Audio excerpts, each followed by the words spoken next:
గౌరవ ముఖ్యమంత్రి వర్యులు శ్రీ నారా చంద్రబాబు నాయుడు గారికి, గౌరవ మంత్రివర్గ సభ్యులకి, గౌరవ శాసనసభ్యులకి నా హృదయపూర్వక నమస్కారం. కూటమి ప్రభుత్వం గౌరవ ముఖ్యమంత్రి శ్రీ నారా చంద్రబాబు నాయుడు గారి సారథ్యంలో, గౌరవ ప్రధానమంత్రి శ్రీ నరేంద్ర మోదీ గారి సహకారంతో ఏర్పడి ఇంకొద్ది కాలంలో 2 సంవత్సరాలు పూర్తి చేసుకోబోతుంది. దీంట్లో ఇంటర్మ్ బడ్జెట్తో పాటు 2 పూర్తి స్థాయి బడ్జెట్లని ప్రవేశపెట్టగలిగారు గౌరవనీయులైన ఆర్థిక మంత్రి శ్రీ పయ్యావుల కేశవ్ గారు. మొన్న వారు ప్రవేశపెట్టిన బడ్జెట్ 5 కోట్ల పైగా ప్రజల అవసరాలని, ఆకాంక్షల్ని, ఆశల్ని గుర్తించింది. వాటి సాధనకై చాలా బలమైన అడుగులు వేసింది.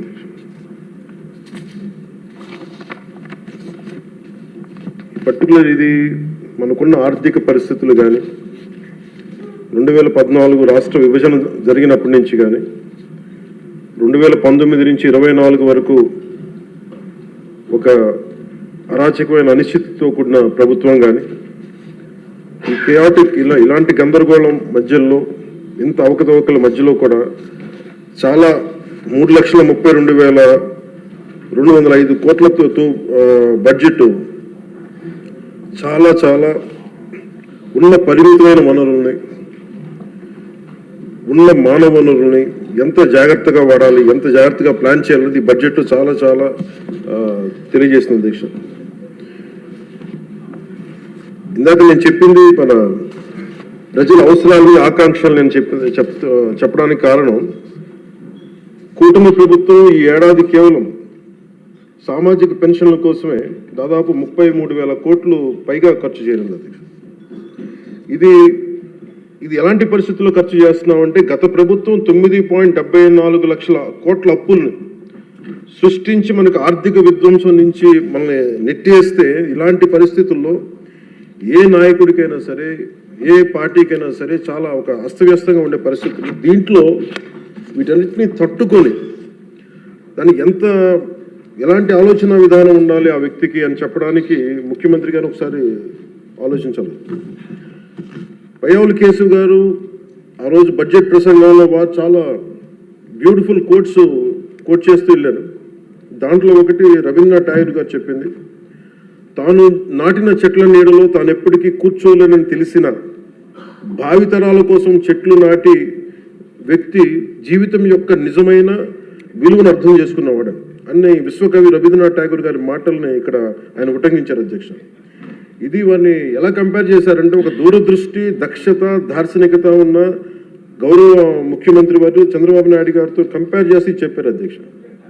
ఎందుకంటే మనకు ఉన్న పరిస్థితుల్లో ఉన్న పరిమితమైన వనరుల్ని, ఉన్న మానవ వనరుల్ని ఎంత సమర్థవంతంగా వాడుకోవాలి అని అనటానికి ఆయన దూరదృష్టి, ఆయన పరిపాలన దక్షత, అలాగే ఆయన దార్శనికత, ఈ 2 ఈ బడ్జెట్లో చాలా స్పష్టంగా ఆయన గైడెన్స్ కానీ, వారి పయ్యావుల కేశవ్ గారితో కలిసి వారు దీన్ని తీసుకొచ్చిన విధానం కానీ మనస్ఫూర్తిగా గౌరవ ముఖ్యమంత్రి గారికి మనస్ఫూర్తిగా ఈ సభ తరపున వారికి అభినందనలు తెలియజేస్తాను. అండ్ ఈ ప్రభుత్వం దూరదృష్టి, దక్షత, దార్శనికత ఉంటే, గత ప్రభుత్వం ధ్వంసం, విధ్వంసం, విచ్ఛిన్నంతో కూడిన ప్రభుత్వం. ఒకసారి ఎట్లా చెప్పాలి బడ్జెట్ మనకి ఏమేమి ఉన్నాయో ఒకసారి మీకు ప్రజెంట్ చేయడానికి అధ్యక్ష. మనకు వాళ్ళు వదిలేసి వెళ్ళింది 9.74 లక్షల కోట్ల అప్పులు అధ్యక్ష. ఈ కూటమి ప్రభుత్వం 20 నెలలు పాలన సాధించింది ఏంటని చెప్పడానికి ఉదాహరణకి, అంటే ఎలా ఉన్నారంటే, వీళ్ళు 2014-19 మధ్య చేసుకున్న విద్యుత్ కొనుగోలు ఒప్పందాలను గత ప్రభుత్వం ఇష్టానుసారం రద్దు చేయడం ద్వారా విద్యుత్ సరఫరాలో లోటుపాట్లు వచ్చాయి. దీనికోసం విద్యుత్ కొనుగోలు పేరిట అధిక ధర చెల్లించే బాధ్యత లేని వ్యక్తులకి చేసిన కొనుగోలు కారణంగా డిస్కమ్స్కి 12,250 కోట్ల నష్టం వాటిల్లింది. ఈ 5 ఏళ్ల అసమర్థ విధానాల కారణంగా విద్యుత్ పంపిణీ సంస్థలు దాదాపు 1.29 లక్షల కోట్ల మేర నష్టపోయాయి. ఈ భారాన్ని విద్యుత్ బిల్లుల రూపంలో మళ్ళీ ప్రజల మీదనే మోపారు. కూటమి ప్రభుత్వం వచ్చిన తర్వాత ఈ విధానాలను రద్దు చేసి ట్రూ అప్ ఛార్జీని పూర్తిగా ఎత్తివేయడమే కాకుండా, రాష్ట్ర చరిత్రలో ఎన్నడూ లేని విధంగా ట్రూ డౌన్ పేరిట ప్రజలపై విద్యుత్ బిల్లుల భారాన్ని తగ్గించినారు. అలాగే వాళ్ళు చేసిన అప్పుల వల్ల, వాళ్ళ నిర్లక్ష్య అసమర్థ పాలన వల్ల, ఆర్థిక విధ్వంసం వల్ల రాష్ట్ర అభివృద్ధి 30 ఏళ్ళు వెనక్కి నెట్టవేయబడి ఇవేదో రుజువుల్లో చేయకుండా విమర్శ కాదు అధ్యక్ష. ఇది మనం శ్వేతపత్రంలో ఉన్న వివరాల ప్రకారం, మన జూలై 24 శ్వేతపత్రం ఉన్న వివరాల ప్రకారం వెళ్లిపోయిన పాలకులు దాదాపు 9,74,000 కోట్ల అప్పులు మన మీద వేసిపోయారు. అందులో వివిధ శాఖల పరిధిలో పనులు చేయించుకుని కాంట్రాక్టర్స్కి, వెండర్స్కి వాళ్ళు చెల్లించకుండా వదిలివెళ్ళిన అప్పులే 1,35,000 కోట్ల రూపాయలు ఉన్నాయి.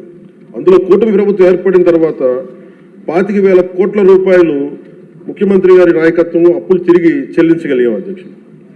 నీటిపారుదల, రోడ్లు, భవనాలు, పరిశ్రమల శాఖల వారీగా ప్రాజెక్టుల కోసం మరో 37,000 కోట్లు విడుదల చేయడం జరిగింది. కూటమి ప్రభుత్వం ఏర్పడిన తర్వాత వాళ్ళు మిగిల్చిన అప్పులను క్లియర్ చేస్తూ అదనంగా సెంట్రల్లీ స్పాన్సర్డ్ స్కీమ్స్కి 25-26 ఆర్థిక సంవత్సరంలో 18,700 కోట్లని విడుదల చేయడం జరిగింది. కేంద్ర ప్రభుత్వం నుంచి వచ్చిన 10,500 కోట్ల నిధులను వినియోగించడంలో గత ప్రభుత్వం చాలా ఘోరంగా విఫలమైంది. అందులో 1,800 కోట్లు PMAY అర్బన్ రెజ్యువనేషన్ మిషన్, ప్రధానమంత్రి Ayushman Bharat, pre matric scholarship for OBC, EBC, denotified తెగలు, PMSSV కింద రావాల్సిన పోస్ట్ మెట్రిక్ స్కాలర్షిప్లు చెల్లించకపోవడంతో వెనక్కి వెళ్ళిపోయాయి. తద్వారా పట్టణాల్లో అభివృద్ధి నిలిచిపోయింది. రాష్ట్ర విద్యార్థులు, యువత నష్టపోయింది. సెంట్రల్లీ స్పాన్సర్డ్ స్కీమ్స్కి రాష్ట్ర మ్యాచింగ్ గత ప్రభుత్వం ఇవ్వకపోవడం వల్ల 8,700 కోట్ల రూపాయలు నిరుపయోగం అయిపోయాయి. తద్వారా కేంద్ర ప్రాయోజిత పథకాల అమలు ఆగిపోయింది. ఇట్లా గత ప్రభుత్వం పూర్తి చేయకుండా వదిలేసి వెళ్ళిన పులివెందులు కానీ, డోన్, ఉద్దానం ప్రాజెక్టులకి తిరిగి మన ప్రభుత్వం వచ్చి 400 కోట్ల రూపాయలు కేటాయించి మళ్ళీ విలేజ్ స్కీమ్ ప్రాజెక్టులు ఈ వేసవిలోని ప్రజలకి అందుబాటులో తీసుకురాబోతుంది. మరో 7,910 కోట్ల రూపాయలతో 5 జిల్లాల పరిధిలో మెగా వాటర్ గ్రిడ్ ప్రాజెక్ట్స్ని ప్రారంభించాం. 2027 చివరి నాటికి మొత్తం ప్రాజెక్టులు పూర్తి చేయబోతున్నాం అధ్యక్ష. కూటమి ప్రభుత్వంలో అధికారంలోకి వచ్చిన తర్వాత జల్ జీవన్ మిషన్కి చాలా బలమైన పునరుత్తేజం తెచ్చాం. అలాగే విద్యాశాఖలో కూడా సహచర మంత్రి వైద్యుడు సోదరుడు నారా లోకేష్ గారి నాయకత్వంలో కూడా చాలా రెవల్యూషన్ చేంజెస్ వచ్చినాయి. తల్లికి వందనం, మెగా పేరెంట్స్ టీచర్ మీటింగ్ వంటి ఈ వినూత్న కార్యక్రమాలను అమలు చేయడం, మెగా డిఎస్సి ద్వారా 16,000 మందికి ఉపాధ్యాయ నియామకాలు చేపట్టడం, ఇవన్నీ వారికి మనస్ఫూర్తిగా అభినందనలు తెలియజేస్తాను. మీ దృష్టికి ముఖ్యంగా జల్ జీవన్ మిషన్ ప్రజలకి తీసుకురావడానికి సభకు కూడా దేశంలో ఉన్న ప్రతి మనిషికి శుద్ధమైన, స్వచ్ఛమైన తాగునీరు అందించాలని గౌరవ ప్రధానమంత్రి శ్రీ నరేంద్ర మోదీ గారి సంకల్పం తీసుకొచ్చిన ఆయన ద్వారా వచ్చిన జల్ జీవన్ మిషన్ సైతం గత పాలకులు నిర్వీర్యం చేశారు. ఒకసారి రివ్యూస్ చేస్తామంటే 2019-24 మధ్య ఈ పథకం కింద కేంద్ర ప్రభుత్వం 27,000 కోట్లు కేటాయిస్తే కేవలం వాళ్ళు 4,000 కోట్లు మాత్రమే ఖర్చు చేశారు. అందులో కేంద్రం ఇచ్చిన గ్రాంట్ దాదాపు 2,000 కోట్ల రూపాయలు ఉంది. మనం అధికారంలో ఎన్డీఏ ప్రభుత్వం ముఖ్యమంత్రి గారి ఆధ్వర్యంలో అధికారం వచ్చిన తర్వాత గత ప్రభుత్వంలో ఇందాక చెప్పినట్టుగా పులివెందుల, డోన్, ఉద్దానం తాగునీటి ప్రాజెక్టులని ఈ వేసవిలోపే పూర్తి చేయబోతున్నాం. అలాగే మనకి 7,910 కోట్ల రూపాయలతో 5 జిల్లాల పరిధిలో చేపట్టిన మెగా వాటర్ గ్రిడ్ ప్రాజెక్టులు పనులు పురోగతిలో ఉన్నాయి. అలాగే 9,500 కోట్ల రూపాయలతో ఇంకొక 7 మల్టీ విలేజ్ స్కీమ్స్ని ప్రణాళికలు రూపొందిస్తున్నాం అధ్యక్ష. దాదాపు మనకున్నాయి 48,369 హ్యాబిటేషన్స్. దీంట్లో మేము నిన్న మొన్న ఈ మధ్యన రివ్యూ చేస్తూ ఒకటే మేము అడిగింది ఏంటంటే, గౌరవ ముఖ్యమంత్రి గారితో మాట్లాడుతూ మనకున్న మల్టీ విలేజ్ స్కీమ్స్ కాకుండా మనకి సింగిల్ విలేజ్ స్కీమ్స్ కూడా మనం ఏదైనా చేయాలని మాట్లాడితే ముందస్తుగా ఒక 3,000 బాగా గొంతెండిన గ్రామాలను గుర్తించాం అధ్యక్ష. వాటికి మేము ఉన్న దాంట్లో వాటర్ షెడ్ మేనేజ్మెంట్ కానీ, లేదంటే ఉన్న ఇంటర్నల్ పైప్ లైన్స్ కానీ ఇవన్నీ చేయడానికి ప్రణాళికలు సిద్ధం చేస్తున్నాం. ఈ ప్రభుత్వం కోరిక ఒకటే, ఎన్డీఏ ప్రభుత్వం కోరిక ఒకటే, స్వచ్ఛమైన శుద్ధమైన నీరు అందించాలి. దీనికి మేము ఈ సమక్షంలో మాటిస్తున్నాం అధ్యక్ష. ప్రతి గ్రామానికి దీనికి నీళ్లు అందిస్తాం. దీనికి ఇది ఈ 48,369 ఈ గ్రామాల్లో ముందస్తుగా ఈ 15 ఈ మల్టీ విలేజ్ స్కీమ్స్ కాకుండా ఇంకొక 3,000 గ్రామాలకి నీరు అందించాలని చెప్పి ఒక బలమైన సంకల్పంతో ముందుకెళ్తా ఉన్నాం. ఉదాహరణకి మీకు నరేగా కంపారిజన్ మీకు చెప్తాను అధ్యక్ష. మన ప్రభుత్వానికి వాళ్ళ ప్రభుత్వానికి తేడా. నరేగా పథకం కింద 2019-24లో వాళ్ళు ఖర్చు పెట్టింది ఈ సీసీ రోడ్లు కానీ, బీటీ రోడ్లు కానీ మీకు తెలియజేస్తాను. ముందు సీసీ రోడ్లకి వాళ్ళు 610 కోట్లు ఖర్చు పెట్టి ఈ సీసీ రోడ్లకి, బీటీ రోడ్లకి 5 సంవత్సరాల్లో వాళ్ళు 610 కోట్ల రూపాయలు ఖర్చు పెడితే ఎన్డీఏ ప్రభుత్వం వచ్చిన తర్వాత ఖర్చు పెట్టింది 3,853 కోట్ల అధ్యక్ష. అలాగే సీసీ రోడ్లు వాళ్ళు 854 కిలోమీటర్లు వాళ్ళు 5 సంవత్సరాల్లో పెడితే మనం వచ్చింది ఊరి లోపల ఉండే రోడ్లకి వాళ్ళు 884 కిలోమీటర్లు 5 సంవత్సరాలు వేస్తే మనం వచ్చి 6,000 కిలోమీటర్లు వేసాం అధ్యక్ష. అలాగే బీటీ రోడ్లు 5 సంవత్సరాల్లో వాళ్ళు 239 కిలోమీటర్లు వేస్తే మనం 1,331 కిలోమీటర్లు వేసాం అధ్యక్ష. అలాగే ఆల్ స్కీమ్స్ మన రూరల్ డెవలప్మెంట్కి సంబంధించి వాళ్ళు మొత్తం పెట్టిన ఖర్చు అధ్యక్ష 5 సంవత్సరాలు వాళ్ళు పెట్టిన ఖర్చు 4,610 కోట్ల రూపాయలు అయితే మనం ఖర్చు పెట్టింది 11,506 కోట్ల రూపాయలు ఖర్చు పెట్టాం. సీసీ బీటీ రోడ్లు అన్నీ కలిపి 8,100 కిలోమీటర్లు వాళ్ళు 5 సంవత్సరాలు వేస్తే మనం ఇంకా 2 సంవత్సరాలు పూర్తి కాకుండానే 17,551 కిలోమీటర్ల రోడ్లని ఈ రోజున మనం పూర్తి చేయడం, అలాగే పర్మిషన్స్ ఇవ్వడం జరిగింది. ఇది మీకు ఎందుకు చెప్తున్నానంటే అధ్యక్ష, మనం నిజంగా కనుక చెయ్యాలి ప్రజలకి అనుకున్నప్పుడు గౌరవ ముఖ్యమంత్రి గారి ఆధ్వర్యంలో చాలా అద్భుతంగా రకరకాల దారులు వెతికాం. మనకి అప్పులు మిగిలిపోయినాయి, కష్టాల్లో ఉన్నాం, ఉన్న ఒక 100 కోట్లు ఎలా సర్దాలి, దేనికి ప్రయారిటైజ్ చేయాలని చెప్పి ఇది మా చిత్తశుద్ధి అంతా ఏంటంటే లాస్ట్ మైల్ జనానికి ఎలా అందించాలి అన్న ఒక తపన ఈ రోజున మనం ఇంత బలంగా ముందుకు తీసుకెళ్తాం అధ్యక్ష. అలాగే గ్రోత్ రేట్ ఆఫ్ ఆంధ్రప్రదేశ్ 2014-19 వచ్చినప్పుడు మనకి విడిపోయినా కానీ 13.50% మనకు ఉన్నప్పుడు, అదే 19-24 వచ్చేటప్పటికి 10.5% పడిపోయింది. కానీ మనకి 9 లక్షల పైచులకు అప్పు ఉండి మనకి పోలవరం లాంటి ప్రాజెక్ట్ని నిర్వీర్యం చేసి అమరావతిని కట్టకపోయినా కానీ స్టిల్ మన ఇన్ని దెబ్బలతో పాటు మన ఎదురు దెబ్బలు తింటూ కూడా గౌరవ ముఖ్యమంత్రి గారి ఆధ్వర్యంలో, నాయకత్వంలో రాష్ట్ర ప్రభుత్వం 24-25 సంవత్సరానికి కానీ 11.75 ఆర్థిక అభివృద్ధిని చూపించిందంటే ఇది ఎంత బలమైన దార్శనికతతో కూడిన ఈ లీడర్షిప్ ఉందో మనకు తెలియజేస్తా ఉన్నది. సో మనస్ఫూర్తిగా ఇది నేను గౌరవ ముఖ్యమంత్రి గారికి నేను ధన్యవాదాలు తెలియజేసుకున్నాను. అలాగే క్యాపిటల్ ఇన్వెస్ట్మెంట్ ఇన్ఫ్రాస్ట్రక్చర్ డెవలప్మెంట్కి 2019-24కి మనకి వాళ్ళకి 16,000 కోట్లు వస్తాయి. ఈ ప్రభుత్వం రాగానే 24-25కి 32,712 కోట్ల రూపాయలు ఇన్ఫ్రాస్ట్రక్చర్ డెవలప్మెంట్ కానీ క్యాపిటల్ ఇన్వెస్ట్మెంట్ కానీ పెట్టింది. అలాగే 25-26కి 53,915 కోట్ల రూపాయలు ఇవ్వడం మనకి కేటాయించడం జరిగింది. ఇది చాలా బలమైన మనకి ఆశయాలను ముందుకు తీసుకెళ్తాం అధ్యక్ష. దీనికి నేను కోరుకుంటుంది కూడా ఈ అలయన్స్ చాలా బలంగా ఉండాలి అనేది నా ప్రజల సభ్యులందరికీ కూడా నేను నా ఆకాంక్షని, నా ఆశయాన్ని తెలియజేస్తాను. నేను ఎందుకు ఇంత తపన పడ్డాను, రాష్ట్ర విభజన జరిగినప్పటి నుంచి ఆంధ్ర రాష్ట్రం వెనుకబాటు పడిపోయింది, దీనికి ఎవరు ముందుకు తీసుకెళ్ళలేము అనుకున్న దాంట్లో నేను ఏమీ ఆశించకుండా 2014లో మన అలయన్స్ కోసం నేను కష్టపడ్డాను. అలాగే 19లో కూడా ఉండాలని కోరుకున్నాం, అది పరిస్థితుల్లో కుదరలేదు. కానీ 24కి వచ్చేటప్పటికి నేను పార్టీ పరంగా అన్ని తగ్గి అన్ని రకాలుగా ఎందుకు పెట్టానంటే ఇది నేను పార్టీగా గెలవడం కంటే కూడా నేను ఇండివిజువల్గా సాధించడం కంటే కూడా నేను కోరుకుంది 5 కోట్ల మంది ప్రజల ఆకాంక్షల్ని, ఆశయాలని ముందుకు తీసుకెళ్లాలని ఒక నా తపన. ఇది ఎట్టి పరిస్థితుల్లో కూడా నేను కోరుకుంటుంది. ఇప్పుడిప్పుడే మనం చిన్నపాటి ఒక 1 పాయింట్ అభివృద్ధి చూసాం మనం ఇప్పటికీ. ఇది ముందుకెళ్ళాలి, ఇంకా మన ఆకాంక్షలను, ఆశయాలు ముందుకు తీసుకెళ్ళాలి అంటే ఇది మనలో ఉన్న ఏమన్నా సరే చిన్న సవరణలు ఏదైనా చేసుకుంటే అందరూ ముందుకెళ్ళాలి. ఈ ప్రభుత్వానికి, ముఖ్యమంత్రి గారికి బలంగా నిలబడాలని మనస్ఫూర్తిగా కోరుకున్నాను అధ్యక్ష. అలాగే మీ దృష్టికి ఒక కీలకమైన విషయం తీసుకురావాలి అధ్యక్ష.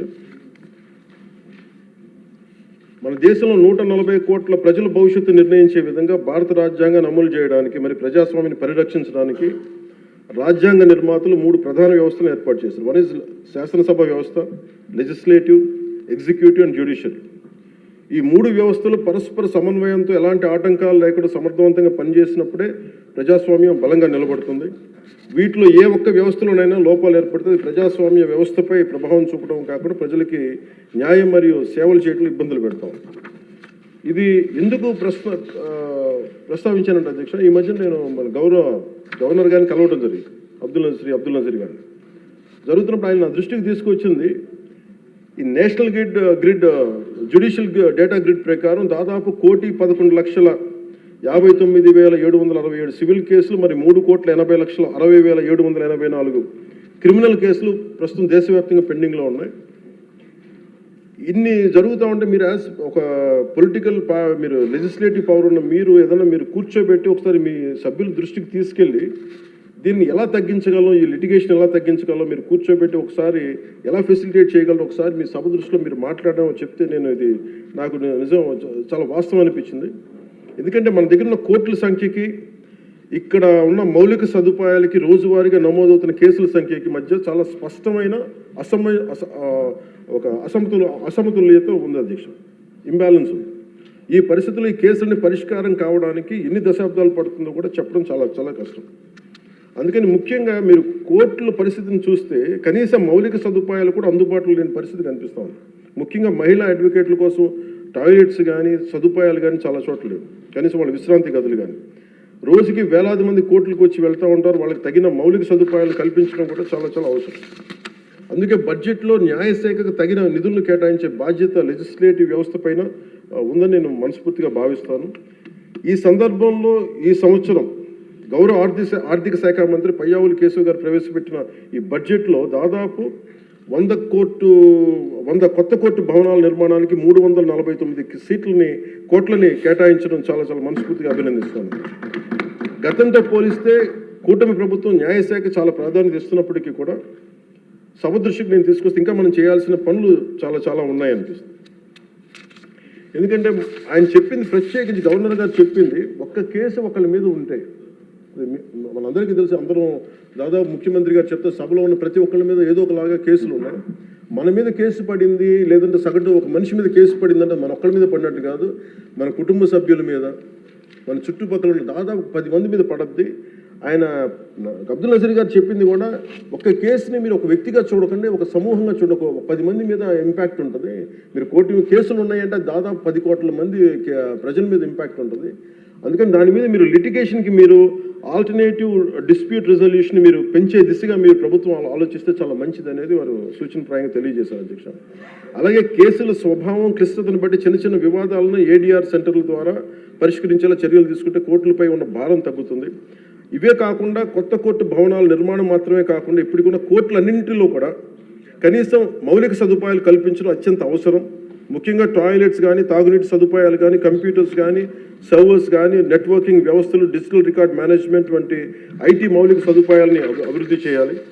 అలాగే కోర్టులు మరియు జైళ్ల మధ్య వీడియో కాన్ఫరెన్సింగ్ వ్యవస్థలను విస్తరించడం, ఆటోమేటెడ్ కేసు నిర్వహణ వ్యవస్థలు అమలు చేయడం వంటి సాంకేతిక పరిజ్ఞానాలను ఉపయోగించుకోవడం ద్వారా విచారణ వేగాన్ని పెంచి ఖర్చులు కూడా తగ్గించవచ్చు. సో అధ్యక్ష, ఈ అంశంపై గౌరవ ముఖ్యమంత్రి శ్రీ నారా చంద్రబాబు నాయుడు గారి నాయకత్వంలోని కూటమి ప్రభుత్వం సమగ్రమైన ఒక చర్చ జరపాలని, అవసరమైతే గౌరవ గవర్నర్ మరియు సుప్రీంకోర్టు మాజీ న్యాయమూర్తులు అయిన జస్టిస్ అబ్దుల్ నజీర్ గారి విలువైన సూచనలు కూడా తీసుకుని ముందుకు సాగితే మరింత మెరుగైన ఫలితాలు సాధించవచ్చని సభ దృష్టికి నేను తీసుకొస్తాను.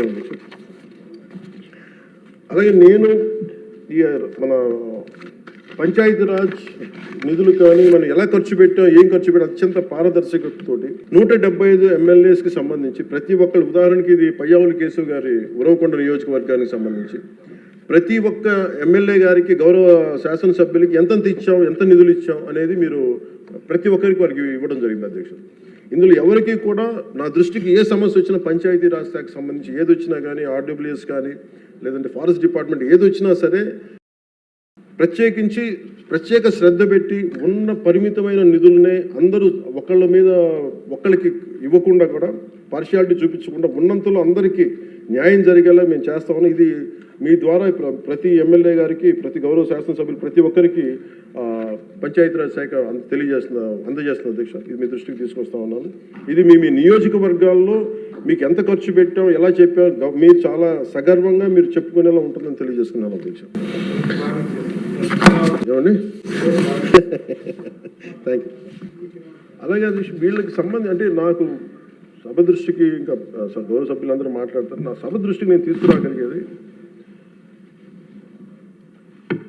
ఇప్పటికీ కూడా వాళ్ళ సభ్యులు తక్కువ 11 మంది అయినప్పటికీ కూడా వాళ్ళు ఒక 1100 మంది ఉన్నట్టుగా వాళ్ళు మాట్లాడుతూ ఉంటారు.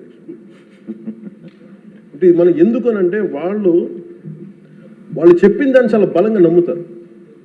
మనం చేసే పనులు మనం చెప్పుకోలేం, మనం చేయడానికి సంకోచిస్తున్నాం ఏంటో తెలియదు. కానీ వాళ్ళు చూడండి, ఇందాక నేను చెప్పింది మీకు,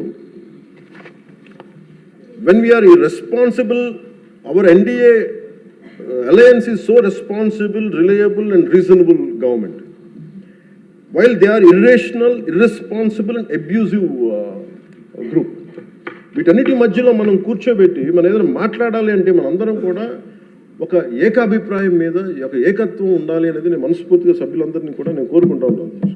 అంటే వాళ్ళు చూడండి, ఆర్టికల్ 21 కాన్స్టిట్యూషన్ ఆఫ్ ఇండియాలో protection of life and personal liberty మాట్లాడితే మేబీ వాళ్ళు ఏమనుకున్నారంటే endangering others life, violating their liberty must be fundamental right అనుకుంటున్నారు వాళ్ళు. ఇది మనం కరెక్ట్ చేయాలి. అలాగే ఆర్టికల్ 19లో 1A all citizens have the right to freedom of speech and expression అంటే వాళ్ళు ఏమనుకున్నారంటే for them it is right to abuse others అనుకున్నారు. ఇవన్నీ కరెక్ట్ చేయాలంటే మటుకు మనం చాలా బలంగా మనలో మనం ఎలాంటి పొరపక్షాలు లేకుండా, మనలో మనకి ఎలాంటి గొడవలు లేకుండా ఉంటే తప్ప ఇలాంటి అబ్యూజివ్ వ్యక్తుల సమూహాన్ని మనం ఎదుర్కోలేము అధ్యక్ష. కల్తీలు వాళ్ళే చేస్తారు, వాళ్ళే బూతులు తిడతారు. ఎలా ఉంటుందంటే హిందీలో చెప్తారు, ఉల్టా చోరు కొత్త వాళ్ళు కూడా అంటే దోపిడీలు చేసే దొంగ పోలీసు వస్తే పోలీసుని దొంగ అని అరిచాడు. వాళ్ళే తిట్టి వాళ్ళే అబ్యూస్ చేసి మళ్ళీ మనం తిట్టామని చెప్తారు. కల్తీలు వాళ్ళే చేస్తారు. కానీ మనం డిఫెండ్ చేసుకోవడానికి irrespective of whether we are from different parties, మనం విభిన్నమైన కుల సమూహాల నుంచి రావచ్చు. కానీ బట్ రాష్ట్ర ప్రయోజనాలకి మనందరం ఒకే గలంతో ఉండాలని మనస్ఫూర్తిగా మీ ద్వారా నేను అందరూ ఉండాలని కోరుతున్నాను. అంటే నాకు మీకు ప్రజల ఆకాంక్షలు ఎలా ఉంటాయో తెలియదు, ప్రజల ఆశయాలు ఎలా ఉంటాయో తెలియదు. మీరు బడ్జెట్ వస్తుంది అంటే అరే మాకు ఏమొస్తుంది ఇందులో కోరుకుంటారు. ఒక సమ్మర్లో స్కూల్కి వెళ్ళబోతున్న పిల్లలకి అరే మాకు భవిష్యత్తు మాకు ఏం ఖర్చు ఉంటుంది, ఎంత ఖర్చు ఉంటుంది, తల్లిదండ్రులు రాసుకుంటారు. అది మాకు చిన్నప్పుడు మాకు గుర్తు. అలాంటిది ఒక బడ్జెట్ వస్తుంది అంటే ఎన్ని ఆశయాలు ఉంటాయి, ఎన్ని కోరికలు ఉంటాయి, ప్రతి గ్రూప్ మాకేమొస్తుంది, మాకేముంటుందని అనుకుంటా ఉంటాం. ఇది మేమందరం ఈ రోజున బడ్జెట్లో అందరికీ ఎంత తృప్తిగా ఉంటుందో నాకు తెలియదు. కానీ one commitment to people I can say, ఒక 15 ఏళ్ళు మేము ఈ రాష్ట్రం కోసం ఈ అలయన్స్ ద్వారా మేము పాటుపడతాం. దానికి మేము చిత్తశుద్ధిగా, త్రికరణ శుద్ధిగా అద్భుతంగా ఉండాలి రాష్ట్రం మనస్ఫూర్తిగా నేను కోరుకున్నాను అధ్యక్ష.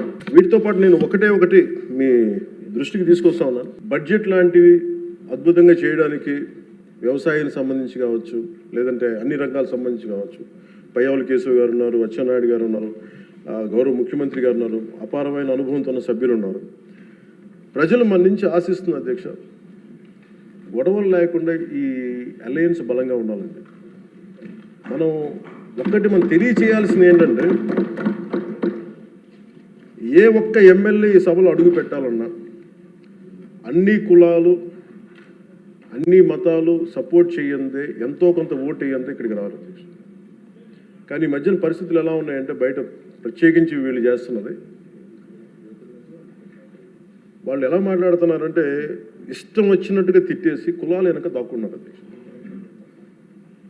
అది మటుకు ఎందుకంటే నేను ఒక భారత రాజ్యాంగం నేను నమ్ముతున్నాను పెట్టినప్పుడు I'm beyond cost, creed and religion. అది ప్రతి శాసనసభ్యుడి తాలూకు అది ఓత్ అధ్యక్ష. కానీ మనం తెలియజేయాల్సింది ఏంటంటే, కులాల వెనక దాక్కోవటం కుదరదు. మీరు ఇష్టానికి తిట్టేసి ఇష్టానికి వచ్చి ఏదైనా తిరిగి అంటే మేము కులాల వెనక దాక్కుంటామంటే ఇలాంటి ధోరణి కనుక మనకు ఉంటే ఆంధ్రప్రదేశ్ ప్రజానికం నష్టపోతుంది. నేను చెప్తున్నాను, కులాలు, మతాలు, ప్రాంతాలు దాటకపోతే ఈ రాష్ట్ర ప్రయోజనాలను మనం సాధించలేము.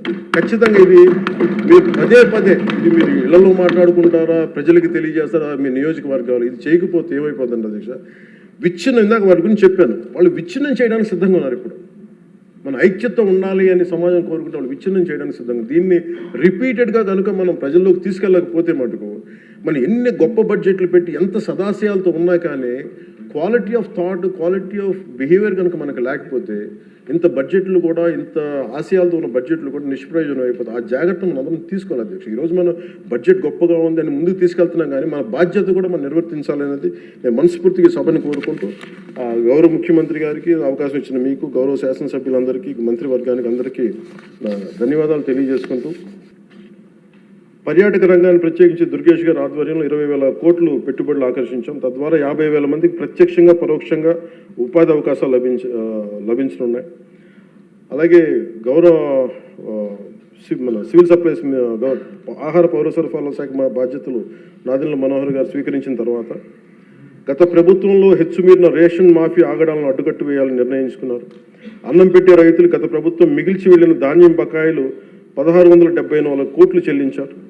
మన ప్రభుత్వ హయాంలో చేసిన ధాన్యం కొనుగోళ్లకు 4,80,000 మందికి పైగా రైతులకి 24 గంటల్లో 10,650 కోట్లు వారి ఖాతాల్లో జమ చేశారు. మనస్ఫూర్తిగా ప్రతి వారికి నా ధన్యవాదాలు తెలియజేసుకుంటూ, నాకు అవకాశం ఇచ్చి మీ అందరికీ ధన్యవాదాలు సమర్పిస్తున్నాను.